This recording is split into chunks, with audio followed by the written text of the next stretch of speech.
Hello and welcome to another Blue Room podcast with me, Dave Downey. I'm joined by Mike Greenall this afternoon on Saturday as we sort of start beginning the first six and a half weeks of no Premier League football and no Everton Football Club playing any sort of football. For many of us, I think we're pretty happy with that. For others, they miss it and we'll be glued to what's going on over in Australia. As Everton prepared the little tour that they're doing over there, and hopefully some sort of warm training will get them in physically a bit better condition when we return to Premier League football in on Boxing Day when that comes back in December after Christmas. Mike, I want to start this, and we're going to get into some of the deeper sort of statistical stuff you do a lot of writing on and a lot of study on, which is absolutely fascinating.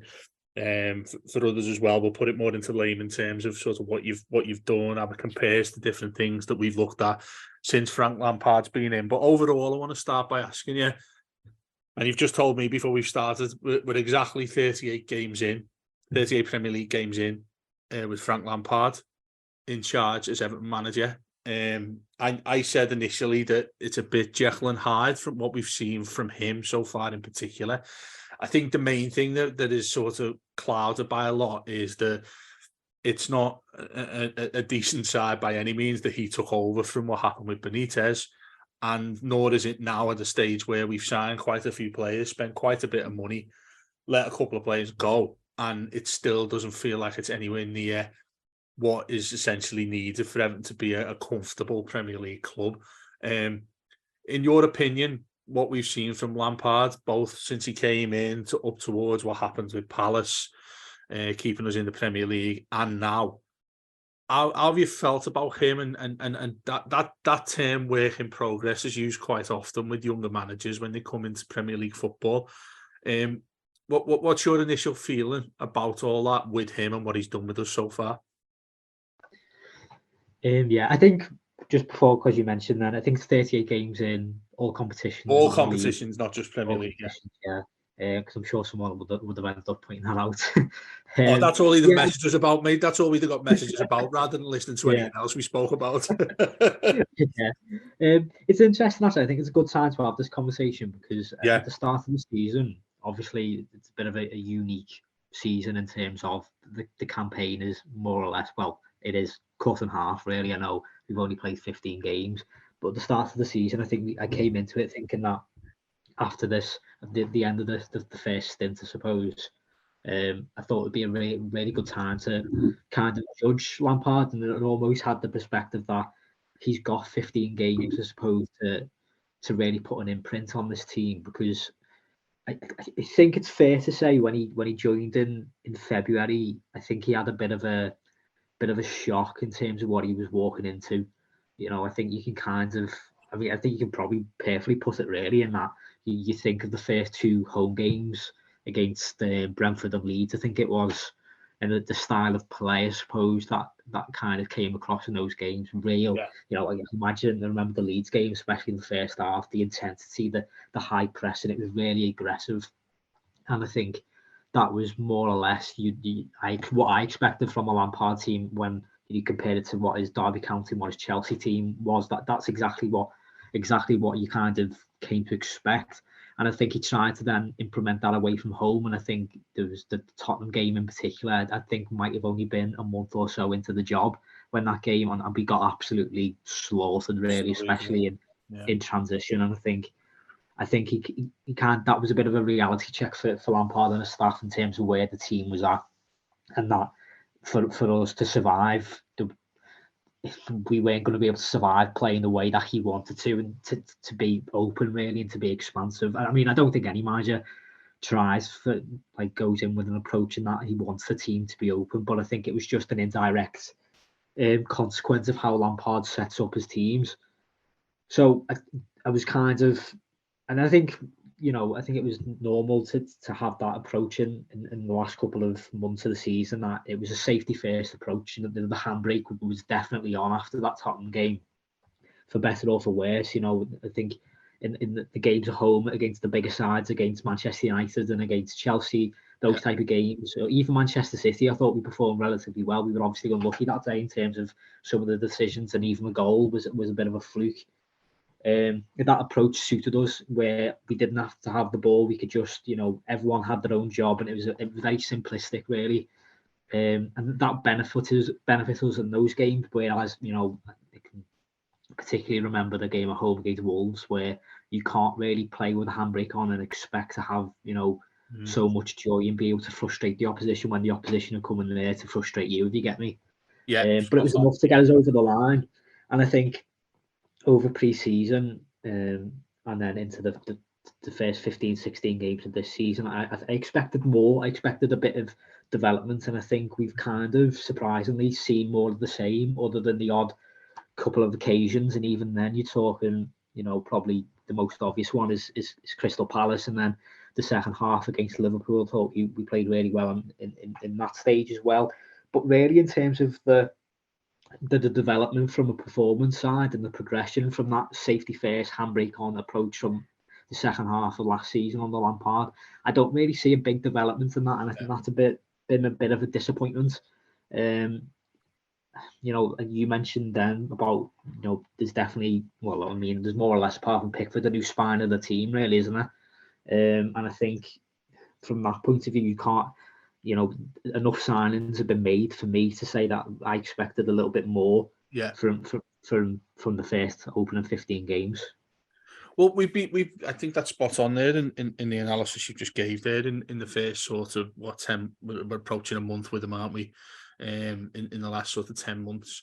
I think as well, I'm quite conflicted in how I feel about Frank Lampard, because for those of our listeners, you'll have heard Matt mentioned it in a couple of the pods earlier this week about what generally the fan base feel towards him. And it's a bit twixt in between for so many fans. And I think I'm one of them, really, where you'll always get a load who massively want him gone immediately, simply because, I don't know, they don't see any other way Everton can change other than getting a new manager. Look, I think we've gone through that road, or we've gone down that road so many times in recent years that's never really or truly worked. We've had in fits and starts at times where you've thought, hang on, particularly Ancelotti, this could be the Everton that we want to see under Moshiri, but that constantly remains. He remains, in my opinion, Moshiri, and I don't want to go too far into him because we've spoken about him countless amounts of times, that he's a bit of an albatross around our necks at times, I think, given the way we've spent the money that he's put into the football club. But that's neither here nor there now. We all know that situation. But then when I look at Lampard, I have a sympathy with him.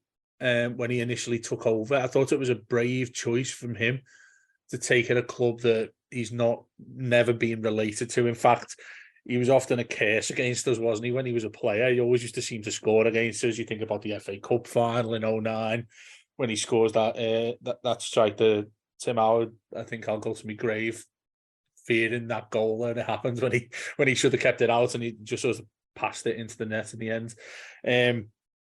Now, I think from what we've seen from other websites and polls that they've done, and you'll have seen loads of this, around 3/4, 75% of the fan base are content with him. I say content, or don't want him to go, want him given more chances.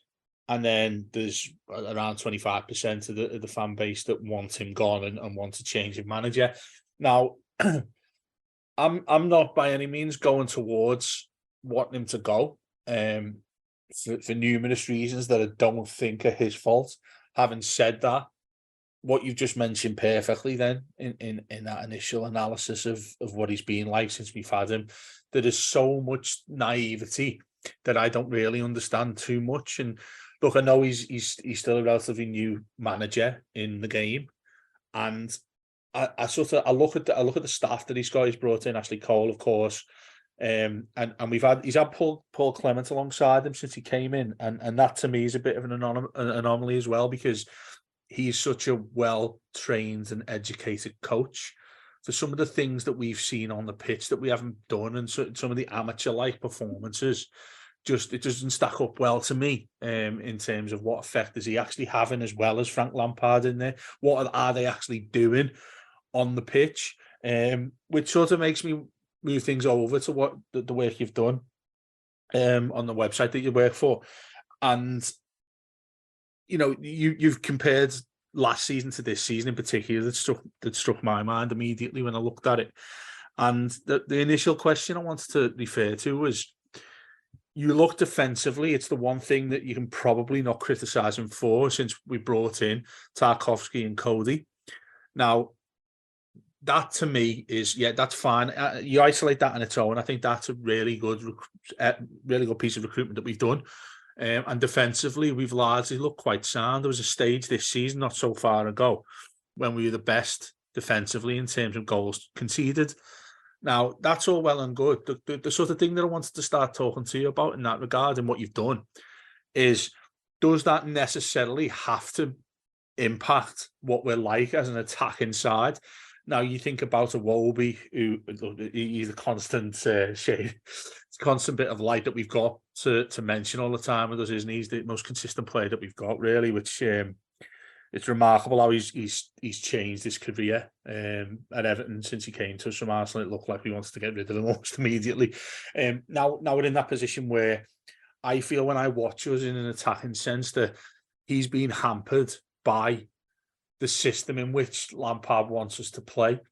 And I want to get on to about the signings we've made, because largely they've been okay, but I'm not willing to go any further than that, given the likes of Mopé coming in, McNeil as well.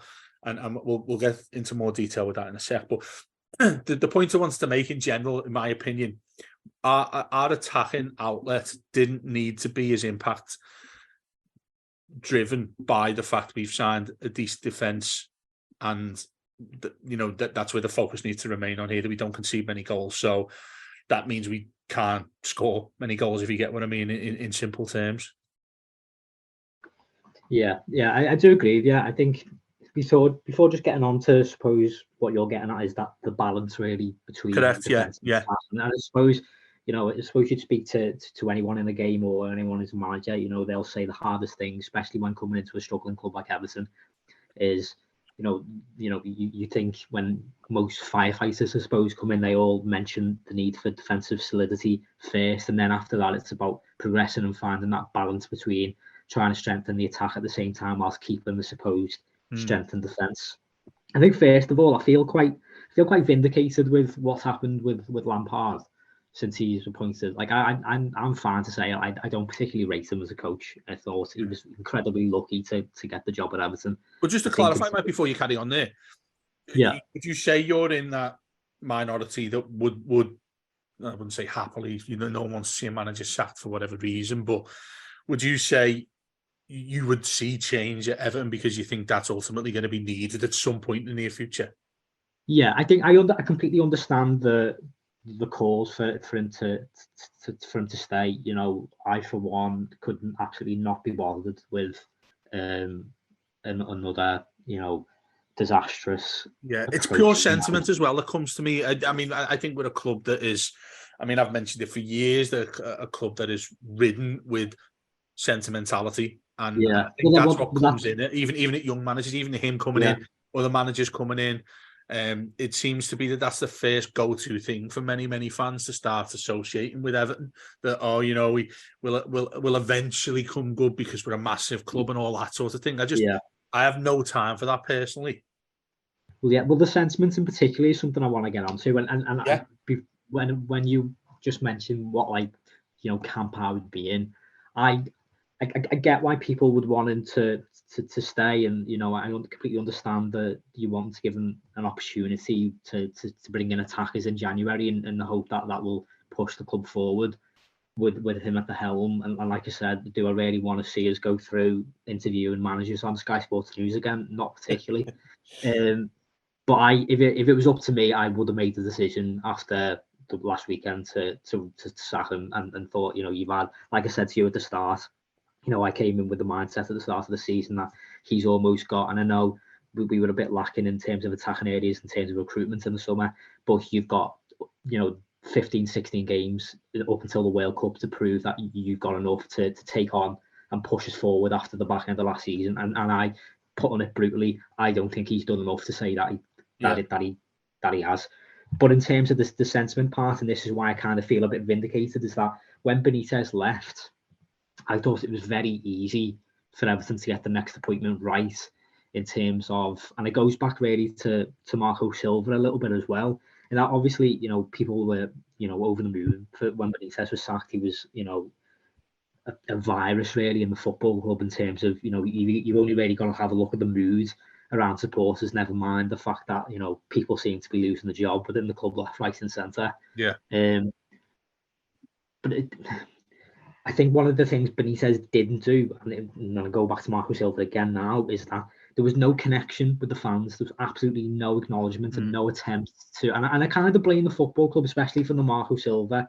I get it with the Benitez. You don't want to kind of peddle something to fans. That I mean, people have bed sheets outside his house as soon as he was considered to be the Everton manager. Yeah, but like with Lampard, there seems to almost be credit in the bank without doing an awful amount, just because there's an obvious connection. And like we'll all remember what happened at Crystal Palace and with the the greetings for the coaches outside Finch Farm and outside Goodison Park in that last couple of games last season. That would never have been done if Benitez was still in charge or if Marco Silva was still in charge. And you go back to when Marco Silva was sacked. I'm absolutely adamant that if Silva had the same connection to the fan base that Lampard does now, even after that derby, I think it was 5-2 we got beat, he wouldn't have been sacked. And you can even go back to compare it to Martinez. He almost got 2 seasons, 2 dreadful seasons, because the majority of the fan base liked him as a person. And I kind of feel that's what the case is with Lampard. And I think you kind of refer to it then, is that you want them to give him more of an opportunity because you want him to do well, if you get me, rather than... Yeah, there's a humanistic side to that, isn't there? I do get that. This fella seems, and I know he gets the whole Tory thing, the other clubs like them over the road like to throw at us and all that sort of thing. But aside from all that... Yeah, exactly. I mean, they're just going to throw mud at us when they possibly can, aren't they? I completely get that. But yeah, I mean, he seems to be really well, I say connected, or connecting maybe is the right word to use, what he's like with the fan base. And I think he's clever. And I think you're right. What you're sorry, mate. I was just going to say, I see where I think it's what you're getting at in terms of it. It often doesn't take much for an Everton manager to get a large portion of fans on side, just to simply connect to what it is. I.e., like you just said there, with the coach and the fans and the banners and the fireworks and all that stuff that comes with it. Look, there's and I completely get that from the fan perspective. I do get that when many fans are like, well, we've been craving just a connection and a success with our football club that we just simply haven't had for most of our lifetime, or more than our lifetime in many cases. I understand that, but surely that can't come first above exactly what you've just said in regards to the club getting itself some sort of level-footed foundation, that we're not battling relegation and new managers every single year. I think that's the limbo that the football club are in, and it is almost like the people at the top you would hope would have that ability to detach themselves from that sentiment, and I don't think they do have, unfortunately. I think it's well established really that there are certain people in the hierarchy who have probably been a little bit too sentimental to managers or players in the past, and I think we're kind of seeing that come through again. And it's difficult because I completely understand it, and like I mentioned just before, in that I completely understand that the wanting to give them the opportunity to bring in more players in January, but I think you just got to be a little bit brutal about it. I know Lampard mentioned himself that up until the Leicester game, things were going okay, and I just don't think that's right. I think Everton have been riding their luck up until recently, and I think really the performances up until Fulham, Manchester United, that kind of period, I don't think they really fluctuated at all. The only difference, and I think quite noticeably against Bournemouth, the only difference really is that we've not had a goalkeeper performing at an unbelievable level. And unfortunately now the results are starting to go the way they probably should have been going a couple of months ago. And it's interesting, isn't it? Because for the last couple of months have been like, well, firstly, I don't mind saying it, and it's probably a bit controversial given where I work these days at the BBC, but I'm no advocate of this World Cup that's happening. In the last couple of weeks, to relate to Everton, I was like, oh, do you know what? I really can't wait till we've got a break here, because there's only one way this looks like it's going to go, with multiple games to have, should the World Cup not be staged at this stage of a season. Now I'm starting to look at it thinking, well, do you know what you said, probably more in line with what you said in terms of change in management, and the reasons why. It feels like, well, it's a good job we haven't got so many games coming up, because then we'd just be going further and further into the mire before we reached a transfer window where something could actually physically be done about this. I'm somewhere twixt in between right now, because I'm thinking, well, had we made the change, they could have used this as a bit of a pre-season. We've only got 4 players who were going off to the World Cup, and we could have used this as an actual, almost a genuine pre-season to get into January, which is your transfer window, and then we could kick back on. So I'm a little bit, I say again, conflicted about that. Just want to move on to what you were referring to in that fantastic work that you've done. There's been a massive microscope on the players that we've signed in the summer. And the first one I want to go to, just, well, because it's pretty selfish of me to say so, but what was the point? And I don't mean to do this as a criticism for how good or how poor I believe this player is, but what is the theory or thinking that you could possibly fathom why we signed a forward like Neil Maupay? We just got rid of Richarlison. We've got Calvert-Lewin, in inverted commas, on his way back, due to some really, long-lasting injuries. Why sign a 5'8" forward who's known much more for his sort of battling capabilities as almost a second striker, or someone who doesn't play out and out on a striker on his own? Why are we going and signing him in addition with Neil, a wing player we previously signed, in fairness to Lampard, in Damari Gray, and Anthony Gordon we've decided to keep with the alleged money we were about to receive from Chelsea had we wanted them to go? How does any of this make sense to you, that we've gone and got a player like that when we've desperately needed a striker? And even since he's came, I think the day he came, people are still screaming out loud, why have we not gone and brought another forward in, another striker, because we're in desperate need of this? That, to me, is a massive mistake initially by Lampard and recruitment, to not initially start this season with an effective outline that we'd have. Yeah, I think recruitment in terms of, and I feel sorry for Maupay. I think it's quite clear that he doesn't fit to what's happening. I've spoken to Matt in the past about him in particular, and that I think he might have came off on the bench to replace Calvert-Lewin against Leicester. And in terms of the approach to how we changed when Calvert-Lewin came off to be replaced by Maupay, when you compare them to Brighton are a team who, especially at home, the vast majority of when they have the ball, they're cramped in their own attacking half. Do you know what I mean? They're pinning opposition back, and for Maupay, it's all about being able to drop deep, get on the ball, swivel, pass it on, get into the box. It's very intricate, if you get me. He's got bodies, close to him, running beyond him. He's not a focal point as he will be at Everton, whereas Calvert-Lewin kind of just, sometimes it's like, just get it up pitch, Calvert-Lewin will be there. If he doesn't get it, they'll have bodies around him then. Whereas Maupay, obviously, you mentioned the size, completely different, really. And I feel sorry for him in that way, because it is a little bit unfair to try and use him. I think we were linked to Che Adams initially, who I think would have been a better fit. I think his hold-up play is a little bit better, and I think he's just an all-round better striker and finisher. But in terms of the recruitment, I think they just got it absolutely wrong. I think it was Alan Myers who mentioned it as we were getting closer to the deadline, that before we signed Maupay, that the preference of a striker was to have Premier League experience, and I think that's a big reason why we ended up with Maupay, and I think they made the rod for their own back in that perspective. Like, there was no reason for them to have the checklist, which you're shortening your shortlist, really. When you are listen, like Everton approached the transfer window in the summer, and it seemed very obvious that they didn't have a lot to spend, even with the sale of Richarlison. And I think that was a big reason as to why people were quite open to selling Anthony Gordon. But I'm sorry, I was just going to say, we get that specifically and quite extensively wrong there in reference to what you said with the recruitment in terms of him.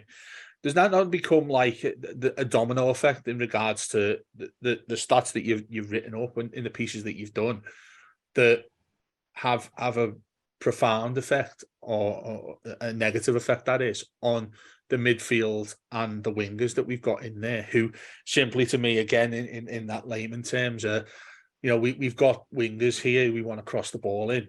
We've got two centre backs who love to play long ball diagonals. I mean, it reminds me of when we used to watch Jagielka. He used to love doing that, playing those big long diagonals to one of the wingers, or even straight and direct to a 6 foot plus striker that we've got up front. That seems to me to be the conventional Everton terms of what an Everton goal looks like. And obviously we'd love that to change. We'd love it to be the type of goal that McNeil ended up scoring against Crystal Palace a few months ago. Yeah. But when I look at that in regards to the recruitment, what in terms of statistics, you must see so many things that are so frustrating when you look at these individual lads, either the ones that we've signed or the ones that we've got, who need to be involved in attacking football with us, i.e. the Anthony Gordons of the world, Damari Gray, McNeil, and even Iwobi himself, who's been the one shining light that we've had consistently. They must be hampered by the fact that, well, who've I got to play with when I go up front? And I guess that to give some sort of credit to signing Maupay, it's, well, I can play it in, travel with the ball in the middle of the park. I can stay central, almost move towards a 10 position if you're a Iwobi, to feed it into him, play neat little 1-2 football, and hopefully we create goals more often than having to knock it out wide to whoever's playing at the wing, who are going to, throw in a cross and we hopefully score from a header, from a ball for a header. That to me looks like it's been difficult for those lads to actually kick on when they haven't got much to play with in terms of going forward and trying to keep the ball on the floor, because that seems non-existent at times. Yeah, I think a couple of things there. Listen, signing better players will make you better. Of course. Yeah. Naive to not think that. Even if I don't really believe in that, the idea that Everton signing attackers in January will automatically push us up the league table. Yeah. I'm not a big believer really in that. But the recruitment's the main issue in itself, Mike, isn't it? Before you answer the question, that's been the smack in the middle of all of our problems for the last 6 years since Mashiri came in. Yeah, well, that's what I was kind of getting at before in terms of that. The ideal striker reinforcements in the summer seem to be to have Premier League experience. Why, when you are so crippled financially, would you narrow yourself to such a poor and inflated market? But really, I go back to, and this is why I don't really have a massive amount of sympathy for Lampard, is, and then a bit similar to Marco Silva a couple of years ago, they spent the summer quite obviously waiting for Broja from Chelsea. Yeah, that's completely obvious.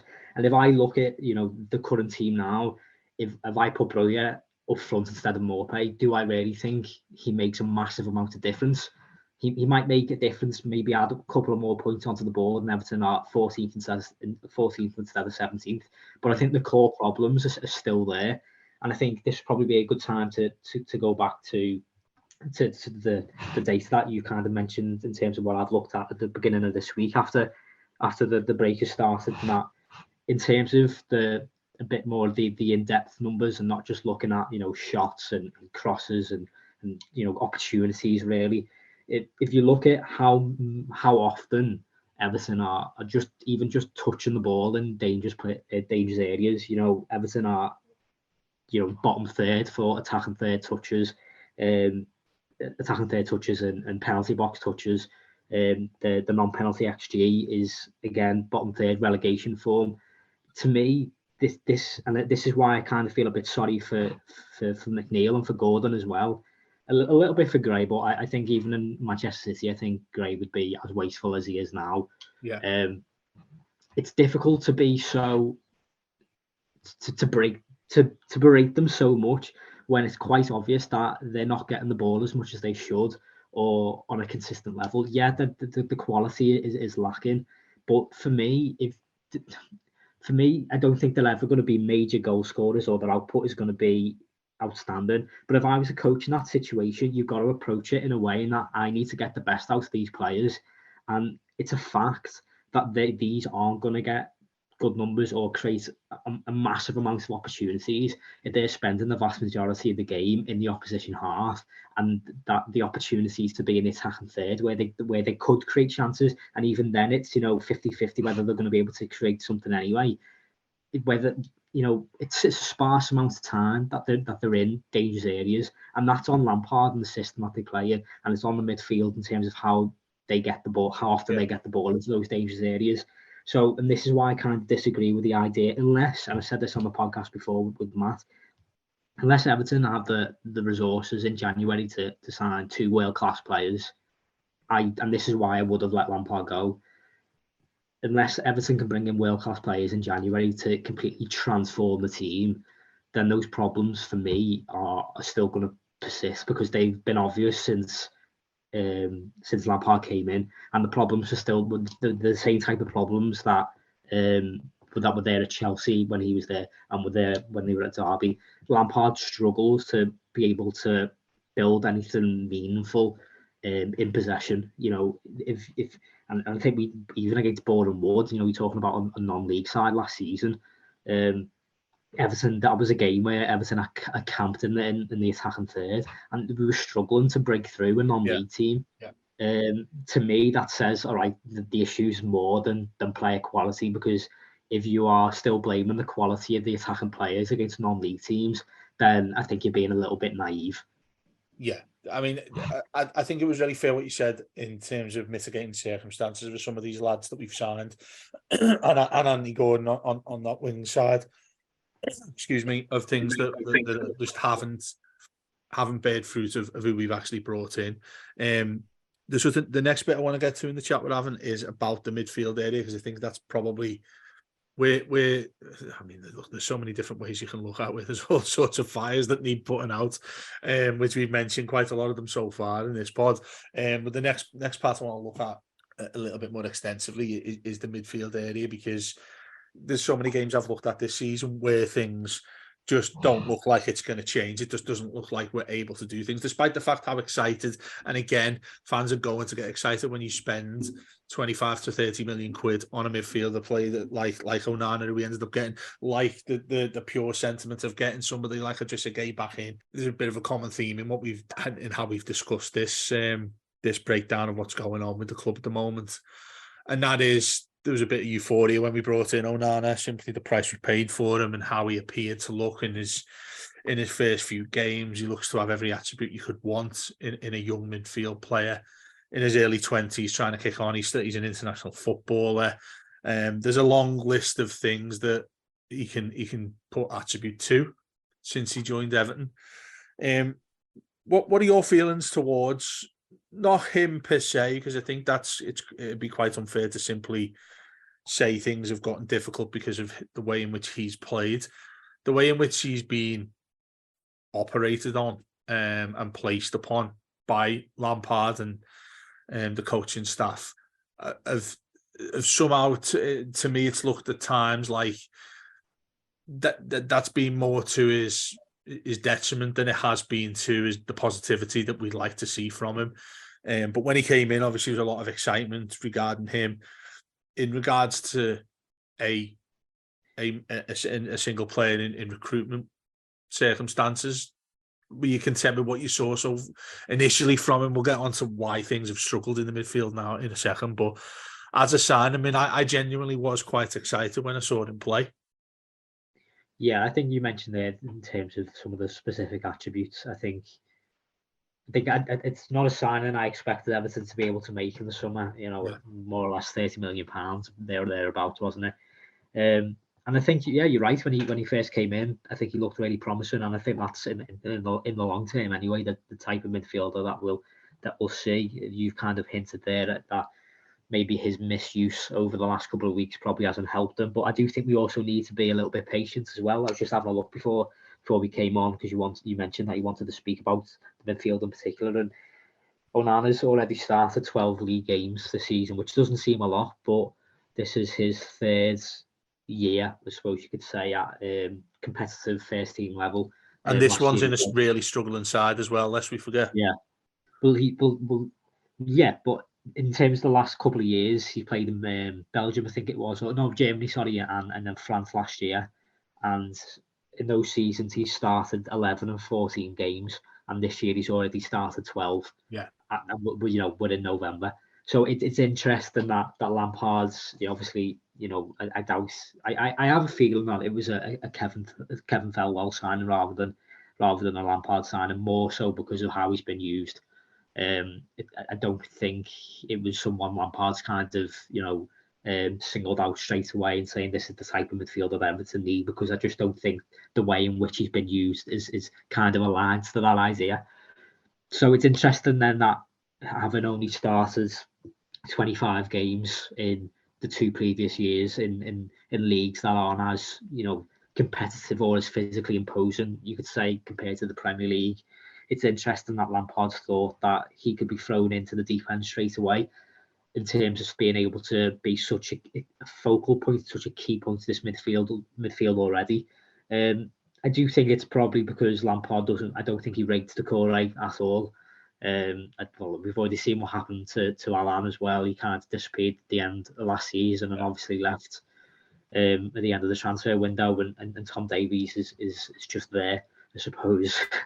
And James Garner is probably in a similar boat to Onana from an inexperienced point of view. I think it's just the Belgian has a couple more attributes and characteristics that are probably a bit stronger, and I think he's a better player as well. But it's interesting that Lampard kind of thinks he can rely on him, and I think it's important to kind of stress that it's a bit harsh, I think, to throw him into the deep end and to be able to expect performances at a high level every single week because of that.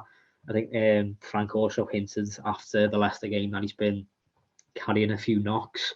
It's not really hard to see why. You've only really got to watch a couple of games, I think, to see how much he gets booted across the pitch. Really, he's the type of player that when he goes past you, the only way you're getting back is if you take him down, and you are going to pick up niggles because of that, and that's something he'll have to get used to, and that will no doubt affect performance as well.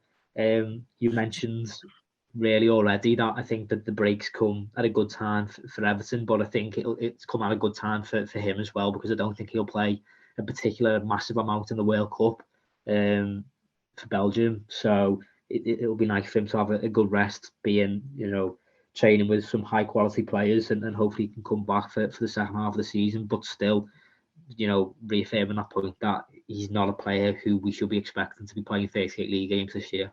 And the fact that he will is a big issue, if that indeed ends up to be the case, because I don't envision us going out and getting a midfield player who he'll play under in the second half. This is another criticism that I've got really of Lampard, is that, and I know he's probably very similar to a lot of Evertonians really, in that the squad depth is an issue, and a lot of the players that we saw at Bournemouth have kind of already been, and rightfully so, really been dismissed as that. A lot of people expect them to be. You think of likes of Michael Keane. Is Michael Keane the one that's going to replace Michael Keane? Michael Keane, Mason Holgate, Yerry Mina, Doucouré, those type of players. I don't think people will be bothered that was their last game against Bournemouth for the football club. Yeah. But at the same time, I think that performance largely comes from the fact that throughout the season before that, Lampard just kind of ignored them. I know there's been injury issues with Holgate and Yerry Mina, but when you look at Doucouré, for instance, as an example, to maybe come in for Onana at the end of games, or to replace him, every couple of games, you could say, they've kind of just been neglected. And then when you're thrown into the deep ends, well, I know Bournemouth's not really the deep end, but when you're thrown in, you can't expect really good performances straight away, because the players are going to be rusty. So I think Lampard's got to be better at using the squad better, and just being able to get more players involved. And I think that goes then against goes towards looking at subs as well during games. I don't think are the greatest, and they that kind of goes hand in hand. Well, I mean, the thing I was also trying to get at with Onana in particular, and to a certain extent, Garner, when he still hasn't started the Premier League game yet. I think I'm right in saying the only one he started was the Bournemouth one as well. Yeah.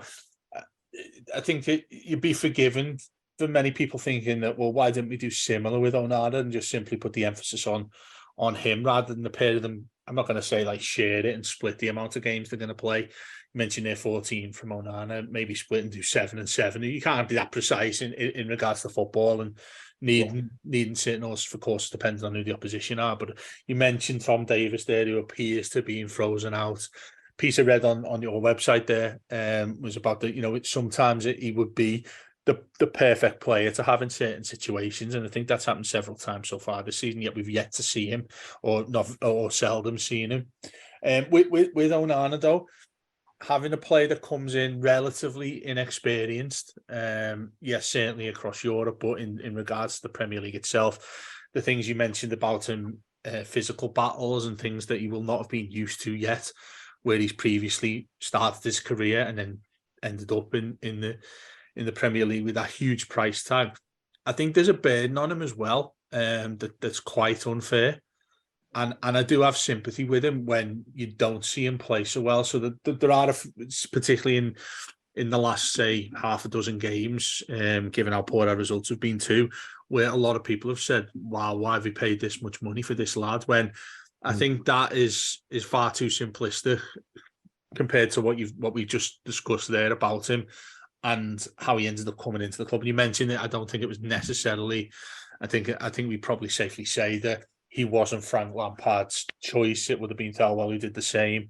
Similar to that, I'd say the same with James Garner as well, because I think it's almost ironic, or it probably is ironic, that lad hasn't started the Premier League game yet when he's probably more suited, well, obviously, to the English style of football, but also in the Premier League as well. I mean, they adored him at Nottingham Forest to get promoted last season. Had he gone to Forest, he probably would have been a starting midfielder there as well. It is quite ironic. I think that he hasn't had a start yet, but there's been a huge emphasis on Onana in that side. By that notion, I think getting Idrissa Gueye back in as well raises more than one question mark, doesn't it, of how we want this midfield to set up. We'll get onto Wolby in a second, head towards the sort of final questions I've got for you towards the end of the pod. But with getting Idrissa Gueye, every time, most games that I've watched him, I've looked at him and thought, you can see why or how he's been over at a club like PSG, who are going to make 70 to 80% possession in almost every single game they're going to have in their division. You can see how he's come from that environment, as opposed to the Idrissa Gueye we saw when we initially got him from Aston Villa a few years ago, and being involved in an Everton side that would get nowhere near that amount of the ball. He become a ball-winning player for us. Back then, I think you can see, and I'm not trying to get sympathetic with him because he's 30-odd years old and he should know a lot better than what we've seen so far. Yet, I think when you see a player that's coming back to the Premier League from Ligue 1, looks to me like you can find that process much more difficult than doing the reverse of what he did when he left Everton and went there a few years ago. Yeah, I think the midfield's bad. Not the players. The players are good, but I think the setup is the system. Is dreadful. And I think that's been really obvious against Leicester and against Bournemouth. Just dominated against as well. Just dominated against by sides that have struggled. I mean, look at Leicester. Leicester were bottom of the league. I think they won. What did they get? Win one, or I think they won one of the first 9 or something like that. Now we look at them and they're 3 points above us. But I just think the midfield is like the whole setup is just bad. I think the individuals are all right and the good. I think Iwobi's probably been our best player quite comfortably. Really, actually, not maybe. I think he has been. And then I think it's undoubtedly obvious that Onana and Idrissa Gueye are both 2 really good individuals. But I just think the way they're being used is just so frustrating. It's something that particularly picked up on against Leicester. Just the setup out of possession was mind-boggling. Really, I think I think the expectation that Idrissa Gueye is going to be, I know he's played, and you mentioned it, he's gone off to PSG, and I'm sure certain parts of his game have developed from a technical side of things, but he was, I don't think you can rely on him to be that number 6, that holder midfielder. The man he was, yeah. Because he, especially against Bournemouth and against Leicester, like I mentioned, he's becoming so isolated in that midfield, and you can't expect him to do it all on his own. And then you are ended up in situations where Everton are just conceding an obscene amount of chances.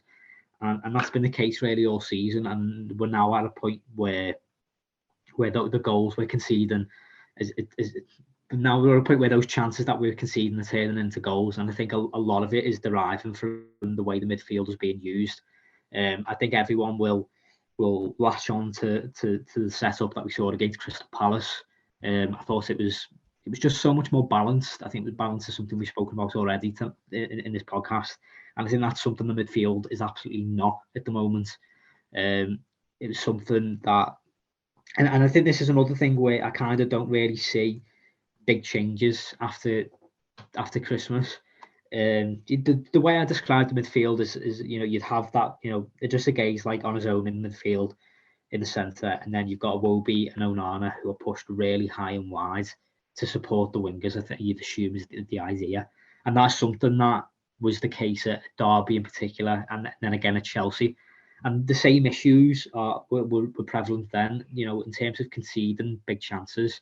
Soon as Everton, or soon as the teams, be it Derby, Chelsea or Everton, soon as you're losing possession in midfield, because your other midfielders are so high up the pitch, and I think this is probably why some people are starting to get a bit fed up with Onana, and I think it's a bit unfair, is that the amount of running and tracking back that they're having to do. The exposure as well is a bit just dramatic, isn't it? Yeah. That's it. And we talk about how good the centre-backs have been this season, and they have been, outside of Iwobi and Pickford, I think they've probably been on par to our most important players this season. But they're the type of defenders who need protection, who are very good when their job is to sit on the edge of the box and they don't have to defend a lot of space and behind. So if their cover is only one man in front of them, you are gonna expose them, and you are gonna look quite porous through the centre. And I think it was really obvious against Manchester United. I thought it was really obvious against Leicester, and I thought it was really obvious against Bournemouth. And it's something that, and I think a lot of people will, and I admit, more quality in attack is needed. But if the issue that is the midfield isn't sorted over the next couple of weeks and before the Wolves game, then Everton are going to struggle this season, no matter who we sign in the January transfer window. I think that's spot on. I think as well, if you look like, and I'm a massive fan of James Maddison, but if he looked like the amount of space. Sorry. Yeah.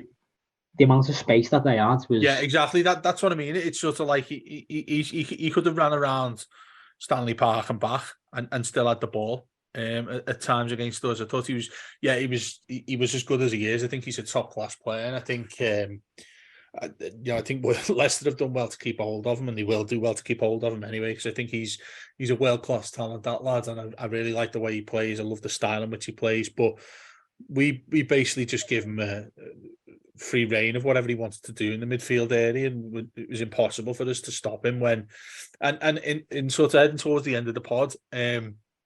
I did want to ask about, going back to sort of the start of what we mentioned with Lampard. I mean, how do you address this? Firstly, with what we've got squad-wise, what's the best thing you can think about him doing in terms of the setup he goes with? Because I think the attacking side of it we're extremely limited with. In midfield, it's where we have got other faces on the bench. You can address this, or he can address with. Do you start looking at, it's impossible for us to play with what you've said, playing 3 in the middle, needs to be at least one more in there, therefore you go to 4 or even a diamond. But what are you seeing yourself as something that you can use to address this? So, I mean, the immediate concern is we need to get some more points on the board as soon as possible, because you don't want to be entering what we did in April and May last season. Yeah, I mean, there's quite a lot of things I think that need addressing. Like I've already said, obviously, better players make the team better. It's just the way football is. The more players that you have in that squad that are of a certain quality, the more likely that you are to win games. And Everton don't probably have enough of those players. At the same time, Lampard needs to do more with what is already available. I think if he can't, if he's having discussions now with Kevin Felwell, with the hierarchy at the football club, saying, I know it's been a bit crap so far this year, but I need more players in January, and then after that we'll be fine. If that's the conversations that's going on, because I know full well that's the conversations that you see on social media, and that after January, when we've been able to recruit players, bear in mind it's not a certainty the level of quality of players that we'll be able to recruit anyway. If they are the conversations that are being had, then for me, that is where you have to say, all right, cheers, Frank. But since January last year, since he came in, and I know he wasn't here when we brought in Mikalenko and Nathan Patterson, I think it's 12 or 13 players that have came into Finch Farm. That is a massive amount of players over 2 transfer windows, where Everton are more or less hamstrung by the amount of money that they're able to spend.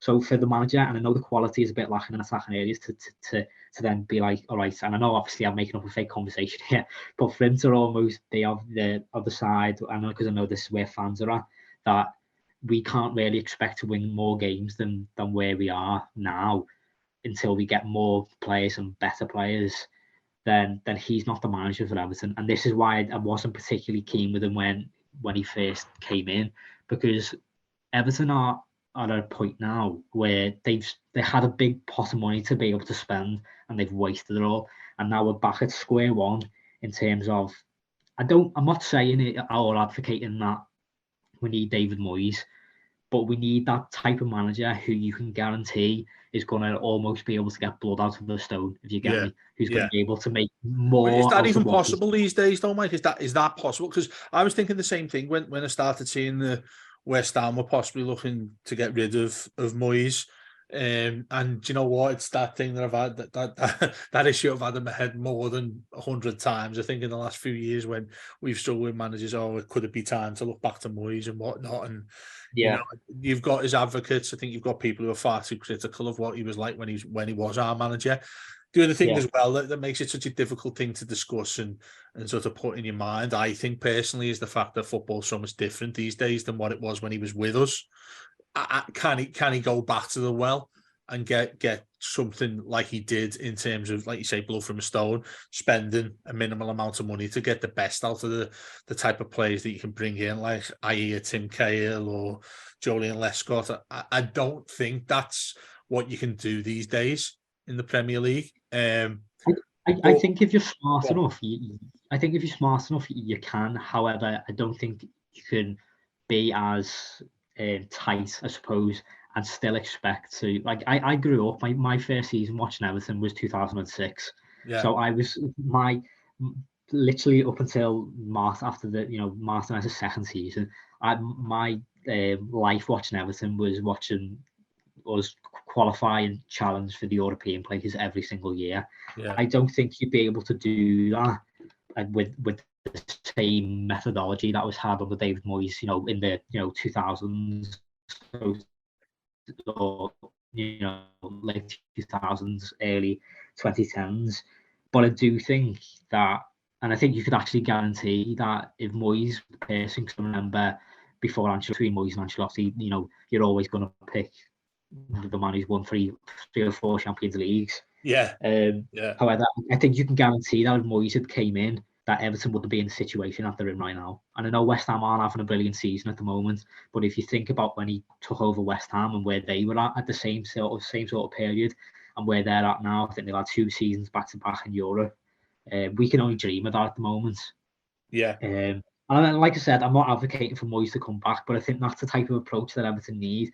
And I don't think that's the type of manager Lampard is, because I think he's proven it at Derby, and I think he's proven it at Chelsea, and I think he's now proven it at Everton, that he isn't the manager who is going to be able to get more out of the sum of his parts, if you get me. He's not going to be able to take it. He's not going to be able to get a football club overperforming, if you get me. And I don't think that's going to change over 1 or 2 more signings or a couple of weeks in Australia. Yeah, and I think you also need to take into account with Lampard, and again, I'm not trying to have sympathy here by going a bit too far in what I've said in regards to what I feel about him, but at Chelsea and at Derby, each of those was so extremely different in terms of the spectrum that is the football clubs that he's managed.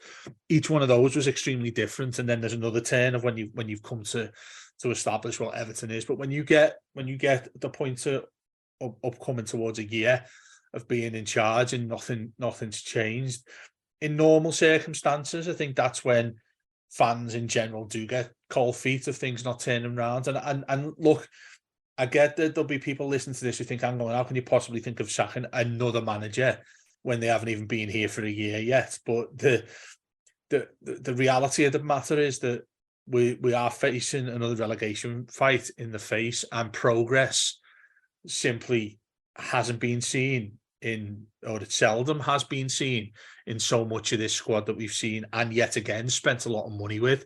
So I can see that side of what you're saying in terms of, thanks Frank, thanks for keeping us up, mate, but this just simply isn't working for you, and we can't afford to go to a sort of position where we were last season, because let's face it, it was on the flip of a coin, wasn't it, whether we stayed in the Premier League or not at that stage.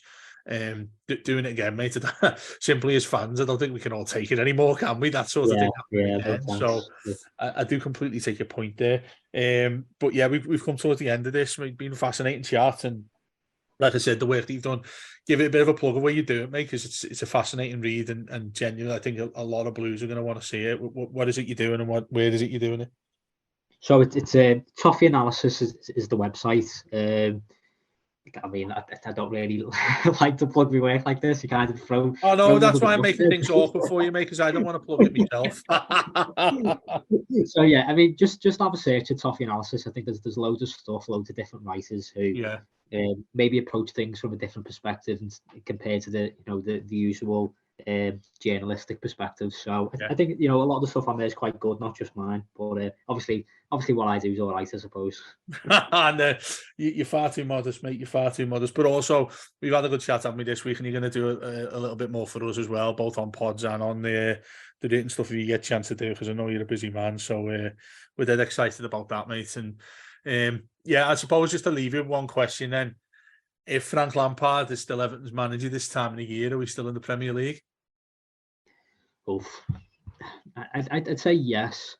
But very, very weakly say yes, as in, fully confident. It's very close. I think the only thing that you've got to say, and I hope the people at the club kind of have the same, idea as me, is that there's got to be a cut-off point this season. I said that I had this conversation with Matt, I think, just after the Bournemouth Cup game last week. You can only trust the process, for as long as you're seeing signs, as long as you're seeing signs of the process itself. And if you're not, and results aren't going well, then you've got to make a decision before it's too late. Because what we can't have is having Lampard have this whole 6 weeks. We have a couple of rough results after Christmas, and that we're at a stage at the end of January where we're looking for a new manager, and we've wasted all that time. Yeah, and I think as well, it's a difficult thing to get out of the context of whenever you say you want a new Everton manager, because it is impossible for many people to not include, oh, we've had X amount of managers in such a short amount of time since Mashiri's been head of the club. It's hard to justify what you're saying about a change of manager when we've had so many different changes, and yet still things have largely remained the same. I think it's important to rid that and just have it on as an individual thing to discuss. Has to be about the here and now with that, like you said, trust the process. But the opposite side of that, I would suggest, is, well, if this isn't working for everyone, then we simply have to accept that it isn't working, and the only thing you can do is make that change rather than just persist with somebody when nothing's going to happen. So with that in mind, anyway, we've got loads of content to come across the next 6 weeks or so before we'll be doing the good old post-match podcast once again, when I'll be at the helm talking about how and why we've done against our opponents. Let's hope there's 3 points at home to Wolves when we get back into action. But yeah, up until then, there's loads of good. We're doing a load of fun stuff as well, and try and raise people's spirits towards Christmas and whatnot, and have a bit of fun, and a lot more stuff like this coming its way as well. So make sure you stay tuned to the Blue Room, and thanks to everyone who subscribes for us, and also blueroomefc.com. There'll be a lot more content, written work, and there'll be loads of stuff on Everton women as well. And we'll see you soon on the Blue Room. Thanks so much for listening, and we'll see you soon.